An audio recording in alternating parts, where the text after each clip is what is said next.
तर दहशतवादी हल्ल्यानंतर काश्मीरमध्ये एक भीतीचं वातावरण पसरलं होतं. अनेक पर्यटकांनी तत्काळ काश्मीर सोडण्याचा निर्णय घेतला, ज्याचा परिणाम काश्मीरमधल्या स्थानिकांच्या व्यवसायावर झाला. मात्र आता पुन्हा एकदा काश्मीरमध्ये पर्यटक येत असल्याचं चित्र दिसतंय. महाराष्ट्रातून मराठी पर्यटक काश्मीर फिरण्यासाठी श्रीनगरमध्ये दाखल होत आहेत आणि दहशतवाद्यांना एक प्रकारे चपराक लगावत आहेत. दहशतवाद्यांच्या भ्याड हल्ल्याला न घाबरता टूर पूर्ण करण्याची मराठी पर्यटकांनी तयारी दाखवली आहे, ज्यामध्ये मोठ्या प्रमाणात ज्येष्ठ नागरिक आणि लहान मुलांचाही समावेश आहे. देशाच्या विविध भागातून दाल सरोवर परिसरामध्ये पर्यटक दाखल झाले. अनेकांनी या हल्ल्यानंतर आपले बुकिंग्स कॅन्सल केले होते.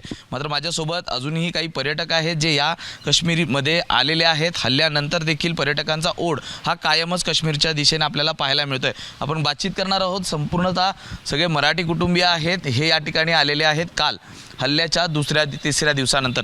दादा, काय सांगाल, तुम्ही कधी बुकिंग्स केले होत्या आणि महत्त्वाचं म्हणजे तुम्ही या ठिकाणी हल्ल्यानंतर आला, सध्या मनामध्ये काय? मी 24 तारखेला बुकिंग केलं होतं. इथलं वातावरण अगदी चांगलं आहे, सगळ्यांनी यायलाच पाहिजे इथं फिरायला. आणि त्यांचं जे टार्गेट आहे ते आपण लोकांनी येऊन पूर्णपणे हे केलं पाहिजे. आपण खूप म्हणजे आम्हाला इथे येऊन अगदी सुरक्षित वाटतंय आणि आम्हाला खूप दिवसाची इच्छा होती, पण इतके वर्ष करता करता आत्ता आम्हाला तरी पण आम्हाला काहीही भीती वाटत नाही.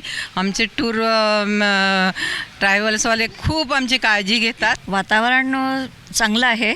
आम्ही केसरींच्या सोबत आलेलो आहोत ऑलरेडी बुकिंग करून, आणि सरकार काळजी घेत आहे हे पण लक्षात येत आहे. पण तरी वातावरणात कुठेतरी एक दबकेपणा आहे हे पण जाणवत आहे. थोडंसं आमच्या मनात पण द्विधा होती, जाऊया न जाऊया, पण आम्ही 2-3 रेफरन्सेस घेतले आणि त्यानुसार आम्ही आमचा निर्णय पक्का केला की आपण जाऊया आणि या काश्मीरचा आनंद घेऊया.